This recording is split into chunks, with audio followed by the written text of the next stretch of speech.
Good. Taoiseach, as the youngest Taoiseach at the age of 37, good on you, you can afford your own home. That's a good thing for you, and it's a good thing for anybody who can. But what about the tens of thousands of people of your age group who can't, who are, like you acknowledge, forced into the box room of their parents, and now you say you're going to move heaven and earth to get them out of there and into their own home.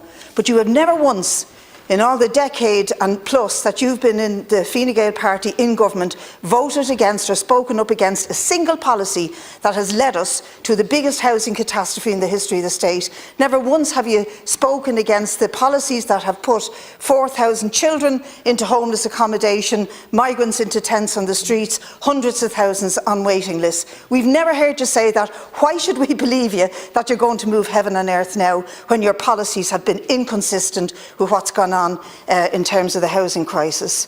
To Micheál Martin and to Leo Varadkar, I really want to challenge them on their repeated warnings about geopolitical uncertainty coming our way and why they keep using the expression that Ireland has its head buried in the sand. Well, we know why they keep using it. It's because they want to get rid of our neutrality.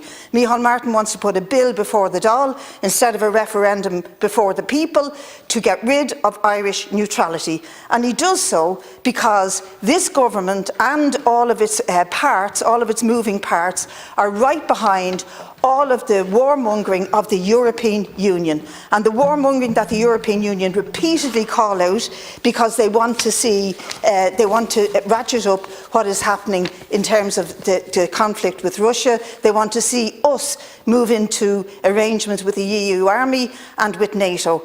And we want to say, no, you're not going to drag us into war or into ditching our neutrality. And to that end, I challenge you, Taoiseach, to call a referendum on neutrality rather than putting a bill before this House. To say to the people who will be in Shannon Airport on Sunday, protesting against the increased movement of US troops going through this country out to the Middle East, to say to the people in Palestine and elsewhere that Ireland will stand firm on its commitment to anti-colonial legacy and policies, and we will not be dragged into an EU army or into PESCO or into NATO to engage in wars that ultimately, should they happen, will not see the sons and daughters of rich people die in those wars. It'll be the working class, the poor and those at the bottom of society whose kids will die in those wars across Europe. Finally, I'd like to challenge you, given your fine words at your Ardèche on Palestine, to make a commitment that you will expel